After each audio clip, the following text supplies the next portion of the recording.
What is up, my fellow Twebbians? I am Logan, the Totally Epic Gamer. And if you've been watching my stream, you know I've been looking for this Grim Inventor set for a long time. And we finally have it, which means it's time to show off the Tool of Destruction build. Now, unfortunately, the Grim Inventor set is not great. We're going to go through it. So first off, starting at the top, Anomaly Power, Skills Life Leech, Cooldown Reduction. Not bad, right? These are the exact three attributes that you want. Moving on to the coat, Anomaly Power, Skills Life Leech, Cooldown Reduction. Again, perfect. Anomaly, Skill Life Leech, Cooldown Reduction. Fantastic. Now we're talking. We have exactly the right three pieces here. Now, when we move on to Grim Inventor gloves, max health, we're going to drop those because we only need 3 for the set. And max health, we're going to drop those because we only need 3 for the set. The unfortunate part is, the set bonus kind of sucks. Pain Launcher refills 20% ammunition for both minigun and RPG. This only happens once for each Tool of Destruction. Now, Tool of Destruction's real power comes from the minigun being able to stack Anomaly Power, and I'm going to show that a little bit later. But the thing is, part of the build requires you to have Scrapnel. So, although the Grim Inventor set is supposed to be the Tool of Destruction set, it's really not all that great for Tool of Destruction because we're not even going to be running Pain Launcher in the first place. 20% refill to ammunition is not great, especially when it only happens once. If it were to happen multiple times, maybe I can make a discussion about if it's worth it or if it's not.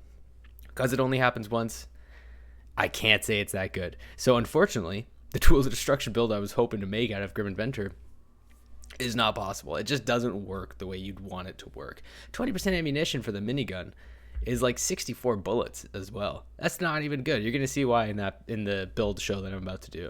But for our actual total build, this is how we're going to run it. We're actually going to run torrential downpour hat, torrential downpour, chest, torrential downpour legs, and then we're going to run some good CDR anomaly power type things here. So now we can actually start going through the build and talking about why it works, and I'll go through each of the mods and pieces of gear and why I'm choosing them and why I'm wearing them and what's so good about them and why they fit into the build in the first place. So first off, let's start with the skills. We're doing Blighted Turret, Scrapnel, Tool of Destruction. These are required. You actually don't have too much maneuverability here. Pain Launcher was something I was thinking of running, but you can see here that Pain Launcher has a 17-second cooldown. Scrapnel has a 9.7-second cooldown. Also, the torrential downpour set gives a huge bonus based on anomaly power to your Scrapnel, and we're going to have a lot of Scrapnel to throw, so we're going to need Scrapnel here. So this is the three. We're going to be spamming Blighted Turret, Tool of Destruction, where it's always going to be active because we're using the minigun variant, and Scrapnel we're just going to be chucking because it's, 4 and then 10-second cooldown. It's nothing. So now let's go into the class a little bit here. So very simple. Anomaly power makes sense. Ordnance skill cooldown. This is important because we're going to get to the 10-second reduction that you guys can see there is like I only have a 10-second cooldown here. And that's very important. So that's why we're running that. Resistance piercing because it's hard to come by and it's quite good.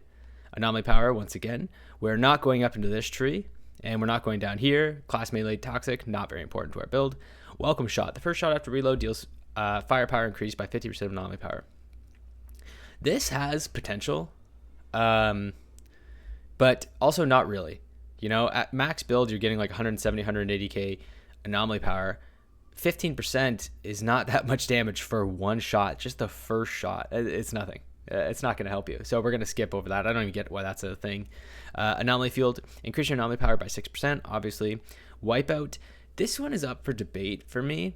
I could see that it goes a different spot or whatnot, but I think the kill pressure you get on low enemies is just important. 20% damage boost is not something a lot of people would give up, and I think below 30% health is very important. So, I think that wipeout is actually good. I know it's a subjective one because of the 30%, but 20% damage is hard to give up, so we take it. Activate Decay, increasing anomaly power for you and your allies by 30%. Well, we can just spam Blighted Turret, We pretty much just spam it as much as we can, gives us 30%, and it's for your allies too. Nice little bonus for everybody. Moving on, again, cooldown for Ordnance. This is to help our Scrapnel build. That's, part of the Tool of Destruction build out. Anomaly power by 6%, anomaly power by 6%, resistance piercing. Now, you're going to see I actually skip over the skill leech here. Activating Ordnance increases skill leech, not happening. Increase skill leech by 6%, again, not happening. Double your skill leech when your health goes below 30%. Again, not happening. And you might think like, Logan, what the hell are you doing? Like, you want skill leech, right? And I agree, you do want skill leech, but we're going to go over why you don't really need it that bad and why this kind of bottom tier here, these three, are the reason that I actually have these three up here.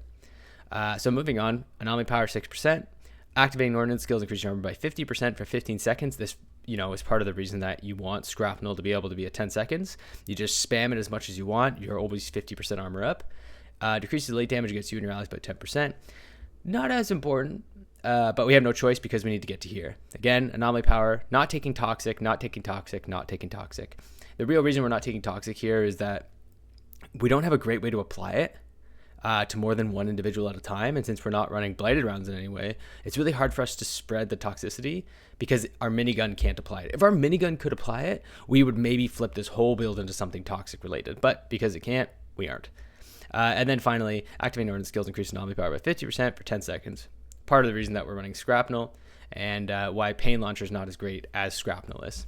Now, with the 3 points that we're not using on skill leech, 1, 2, 3 skill leech type things, we're going max health, resistance, max health.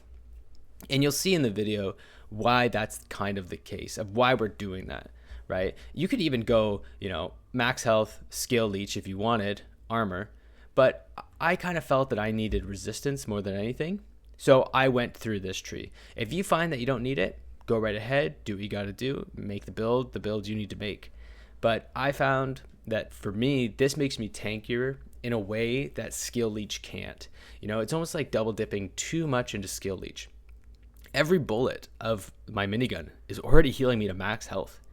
I don't know how much more skill leech I need, So that's really the idea behind that is I'm already healing so much. Why do I need more skill leech? It's kind of like one of those things where you just kind of think, oh, I need this, but there is a soft cap where you don't need it anymore and you shouldn't focus too heavy on it. So I see a lot of builds going this, but for me, I don't think it's too necessary. I find I can go down to 1 health and go right up to 100 in a second. So not as important for me, and that's the general basis of this tree. Feel free to mess around with this. This one actually has a lot of leniency in it. I find you still need to get to the end of the tree, but you don't need wipeout. You can make a decision there. You don't for sure need this cooldown. It makes it a little bit spicier, but you don't absolutely need it. You can go into skill leech if you want. You can go into toxic if you want. There's a lot of build choices here that can really, divide how people do this build. But saying that, this is how I run it.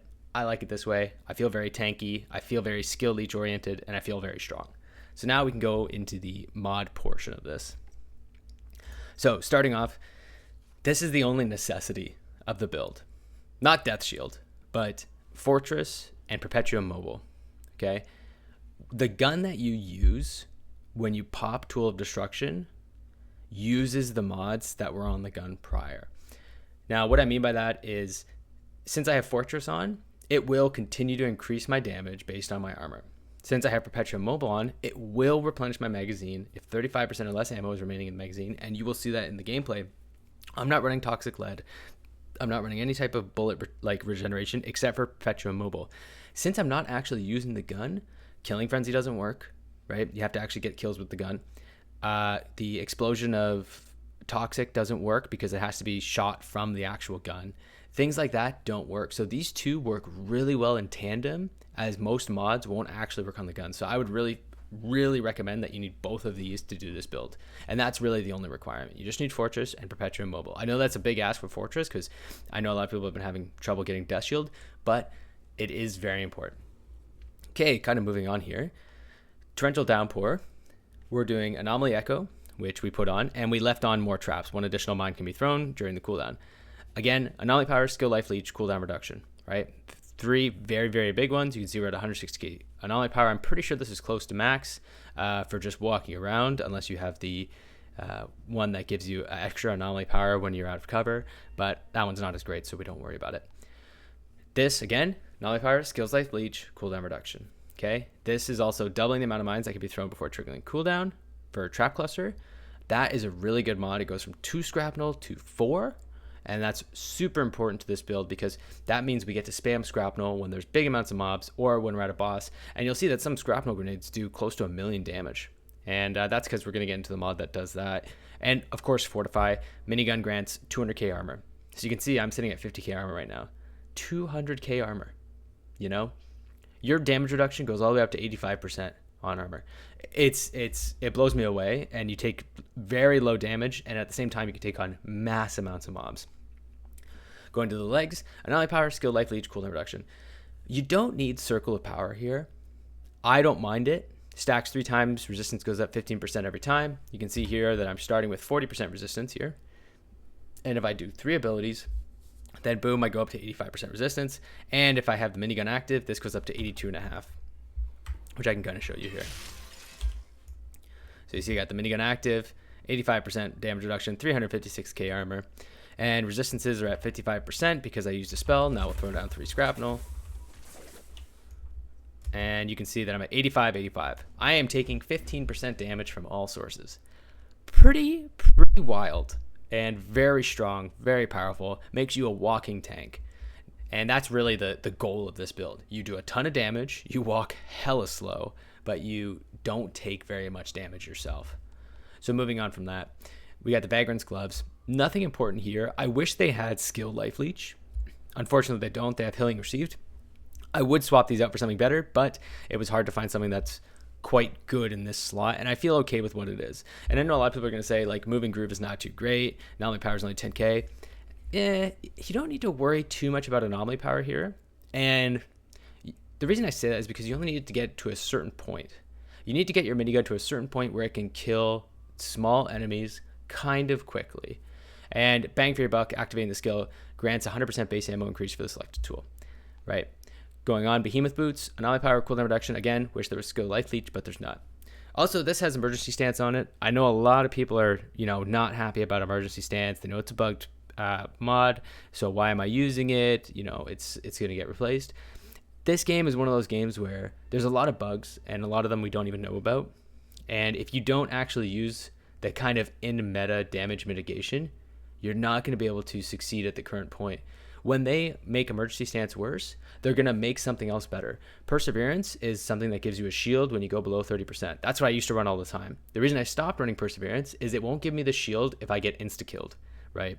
Whereas emergency stance, well, it keeps golem procced for me, right? So in that kind of same sense, if I'm going to get insta-killed, what's my stopping point, right? And there's also another damage absorber that can increase your resistance, increase your armor.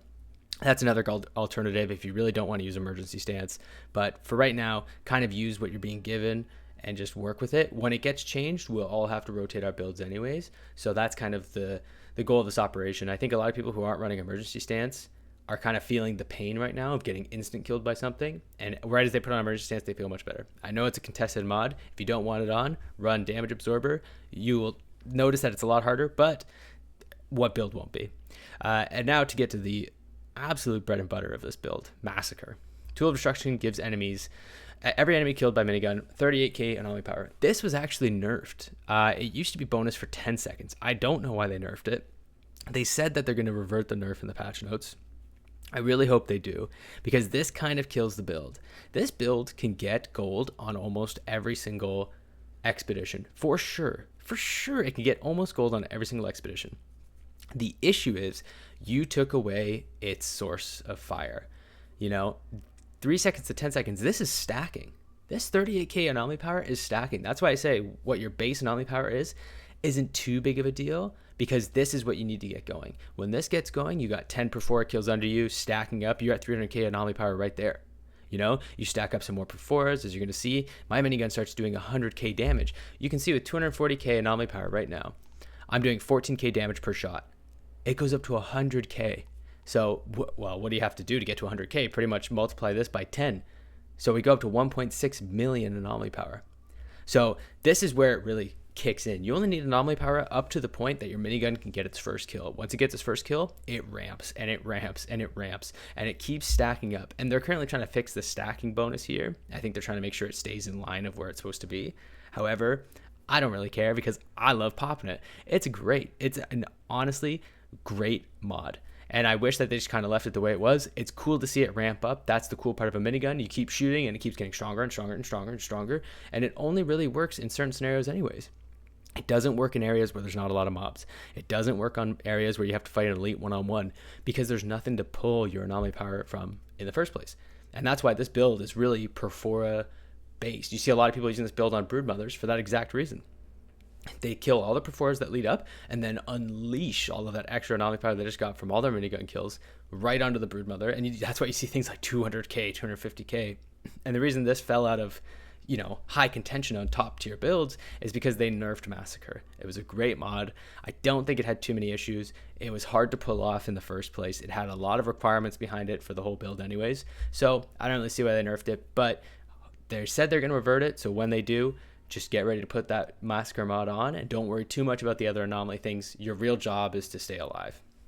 So that's pretty much the whole breakdown. I hope that makes it clear for understanding of what your goal is.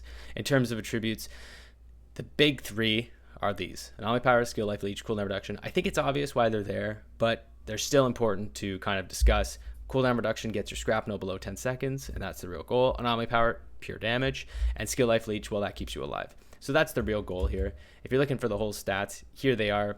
The minigun cannot crit. The minigun does not take extra things from close range or long range weapon damage, so don't worry too much about that. And healing receive bonus doesn't work with skill, life leech, so don't worry about that either. And now, with that said, we're going to get right into the gameplay. And I'll show you guys why the minigun makes you such a huge tank. So, looking at the gameplay, we can kind of see that I'm doing Scorched Lands here, tier 15, just to, try and keep it consistent, try and show you the absolute best of what's going on here. And just a few things to note. Like we said, to get the stacking going, you have to really be on point with what you're doing, right? You can see here, also that right there is a point of why I don't need any more skill life reach, right? From 0 to 100 instantly. But you can see here my damage is starting to scale up. I started doing about 20k damage, and now I'm kind of moving into the 40k back to 20k type of range. And that's because every kill with the minigun, like I said, gives me more anomaly power. You can see it deteriorates super fast though. I'm back down to 14k, and you see me spamming out Scrapnel now, spamming out Blighted Turret, because in our build path, that gives us more anomaly power. And you can see once I start ramping up, boom, 70k all over the place. You can see I'm frantically looking for more things to kill because that's what you need to do in this build. You should only be popping your Scrapnel and Blighted Turret when there's nothing left to kill, or you need a huge amount of damage output, right? Because if there's somebody to kill, you need to kill it with your minigun ASAP. Or if it's a captain or some sort of elite that you don't have enough stacks to kill yet, you want to soften it up with some Scrapnel, throw in a Blighted Turret, really boost your anomaly power as far as you can get it. You can see I'm starting to do 137k damage here, 114k damage. In context of what we were doing before, if you remember, I have 160k anomaly power, and I was doing 14k damage. So now we're doing 112k damage each shot. So you have to imagine, what's the anomaly power like? Obviously, in the middle of the game, I'm not able to check, but you have to imagine, holy, how much is my anomaly power stacking up? And you're actually about to see how much it's really stacking up, because here, doing 80k damage, easy peasy, they're just getting ripped to shreds, and you can see that I'm absolutely murking from any distance because there's no long range or short range for the minigun. It's an anomaly powered thing, and you can see I've got a lull, so I start throwing at everything, and the damage is unbelievable. And you're about to see how much anomaly I've really stacked up in just a second here, because I'm going to throw a Scrapnel grenade, and that's going to be the show of, wow, this actually has so much anomaly power from one tool, and it's nerfed right now, and it's going to get released. And there we go, a Scrapnel for 1.6 million damage. I don't even have the base damage boost for Scrapnel. This isn't a Scrapnel build, and it just did 1.6 million damage, a single grenade. So that's the power of this build. That's what this build does. It's meant to just massacre everything. And if they, unnerf Massacre, the mod, you're going to see the damage start to go through the roof for so much more time. And it's really unfortunate that they nerfed it, because this is fun. You can see I'm just walking around, holding down minigun trigger, always just kind of moving around. And here, this is an important part here. Whenever you get to a cutscene, it's going to reset your stacks, because you only got 3 seconds, and it resets everything. So you see I'm starting to prep the field a little bit. I'm going to start looking for the small Perforas to kill, get my stacks rolling, and get my anomaly power boosted back up so I can start massacring that Broodmother, right? And you can see here again why I don't think skill life leech is very good. I go pretty low for about 1/4 of a second, and instantly I'm back to full. You don't need any more from your skill tree, I'm telling you. For me, it just doesn't feel like necessary. If you were going to die in a split second, you were going to die in a split second. There's no real change to that. And something I haven't noted here, but I'm sure you guys have noticed, is that, oh, look at that. Isn't that great? Like, even with all the stacks coming down, the one thing I like about this build is you can see it's still working. Even with just the Scrapnel grenades and just the Blade Turret, I can still kill a Broodmother. It's not a big deal. But one of the things I actually haven't noted yet, and you've probably noticed, is that I'm not reloading the minigun ever. It's like a different kind of Blighted Rounds build where I'm looking to never reload. And that's really coming from Perpetuum Mobile, the mod that we talked about before that goes on Fortress, or with Fortress. And what's really happening there is, well, the mod is going pretty low in terms of there's not so much, what do you call it? There's not so much ammo in the crate because Perpetuum Mobile works off 35% of your ammunition being remaining, right? And I've got 320 starting ammo. That pretty much means that under 100, I'm going to get a full reload. And if we watch it here, you're going to see that I'm going to reload once I get to about under 100. And there you see I go right back up to full. It's very simple to do. And there you go, right back to 320 ammo from 100. So that's how Perpetuum Mobile works. That's why it works the way it does. And the rest of this is pretty similar gameplay. The reason I choose Scorched Lands is because there's so many mobs, and most of them are fairly weak. And that's really important. This is also good on Coliseum because there's so many Perforers that come after you. And you can see I can just do so much damage. The Crawlers have quite a bit of resistance, so that's why I actually don't do too much damage to them. But that's why we have Resistance Piercing. Very helpful for this circumstance, and still very strong. And you can see I just kind of keep walking forward, not even a care in the world, and just keep crushing it. So in terms of importance in this build, Torrential Downpour, you don't absolutely need it, but it does boost your damage quite a bit because Scrapnel Grenade becomes quite useful, especially, you know, when it's doing, that just did 750k damage, and I'm not even stacked up that much right now. So, you know, it becomes quite powerful, and the set effect does, you know, stack with anomaly power, so you're in a pretty good space there. But the more important things is that you get Massacre, you have high anomaly power as a base, and you get the 100% base increase to your clip size for minigun. And that's because that works in tandem with Perpetuum, which is the other important one, and Fortress. So those are the 4 mods you really, really, really need. And other than that, this build works. It just works, and you can just see it just crushing through. So that's pretty much it. Hope you guys enjoyed it. I have to kill that before to get the ammunition back. But that's the build. Hope you guys enjoyed it. I had a lot of good fun getting it. I got the final piece on stream. I know a lot of you have been watching the streams. It's very enjoyable for me, and I hope it's been enjoyable for you. And if you enjoyed this video, please leave a like and hit subscribe. Thanks so much, guys. Have a great day.